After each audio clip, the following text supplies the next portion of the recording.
Okay, this is number 8. I understand we're going to about number 10, so we're getting there. Sir, this is from Playerin.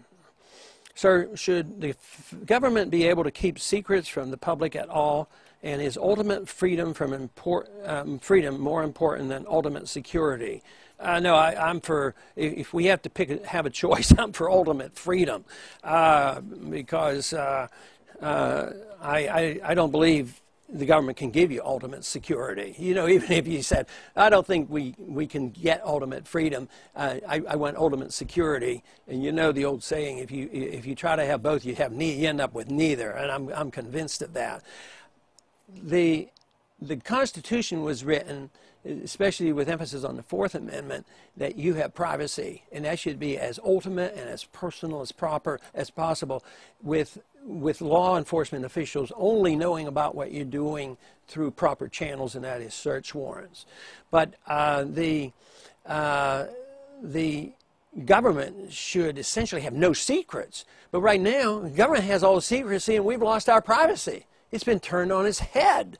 And so, like the CIA, they say, you know, the big argument today about the CIA, and don't prosecute anybody in the CIA, even though they committed all kinds of war crimes and tortured people and killed people, committed assassinations. Right now, our CIA's running the Predator program, bombing citizens, and not all of them, they claim they're bombing terrorists, but they're bombing a lot of innocent citizens over in Pakistan. No, they shouldn't have this secrecy. Congress doesn't give them permission. Okay, go ahead and start bombing Pakistan. So I would say that no, not really. About the only time I conceive is if you had a truly legitimate war of national defense, and it was a declared war, and you were placing troops, and you had a secret invasion. Yeah, you shouldn't put that on the front page of all the newspapers. But that is so rare. How long has it been since we've had a legitimate war where we've declared it? We don't even have those anymore. So, no, I don't want the secrecy of the CIA. I don't think they provide us any services. And if you think you need secrecy for them to be over there and torturing people so that we're safer, I think it's destroying the soul of America by permitting that. So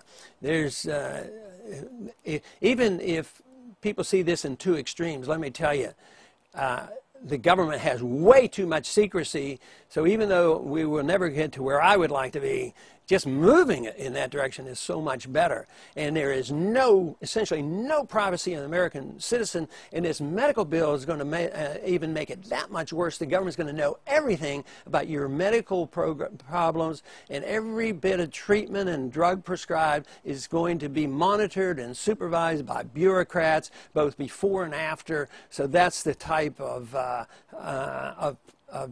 loss of privacy that we have, and it's a pretty bad situation. This is number 9, Chiang Kai-shek, it looks like.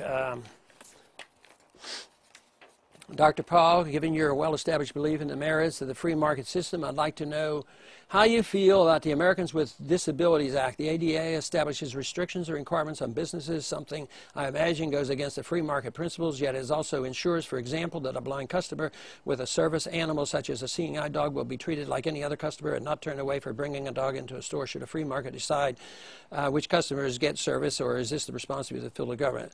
No, it's the responsibility of the business people. It's private property. And if they mistreat people who are handicapped, don't go. Boycott them, you know, and advertise and say, this is what they did to me. No, the ADA should have never been passed. It well motivated. Who can vote against it? And yet it's an intrusion into private property rights. But, you know, I remember very clearly flying on airplanes a long time before Americans with Disability Act. Guess what? Airlines went out of their ways to take care of people who were in wheelchairs and couldn't get up the stairs, and they got them on, and I've seen them take them up even on commuter aircrafts, and they had techniques for doing this because it was, first, it was a humanitarian thing to do, and second, it was good for business. But if people do things that you consider immoral and a bad behavior, they should suffer the consequences, and you have every reason and obligation to boycott these people. But to say that the federal government has to come in, you know, I remember when this law came into effect, and I'm practicing OBGYN, I run into the doctor's parking lot in a big rush to get to a delivery, and there'd be there was no doctors in the hospital were handicapped, and but there were like 6 parking places which were closest to the door, and I wasn't allowed to park there. If I was parked there, I was in big trouble. And but why couldn't a hospital make this decision? Why did some federal bureaucrat come down and do this? This idea that you can't improve society without a mandate from the federal government, I think that you can. We can improve ourselves. We can come up with common sense. But the worst part is the rejection of the private property right. And that's where we get into trouble. I mean, people who own property, a piece, you know, business property to me is the same as owning your home. So far they haven't come into our homes, but they try to, and they probably will. But all of a sudden, if you have a store, that's public property, and you have to follow everything the federal government says because they say you're part of interstate commerce or some other thing like that. And this looks like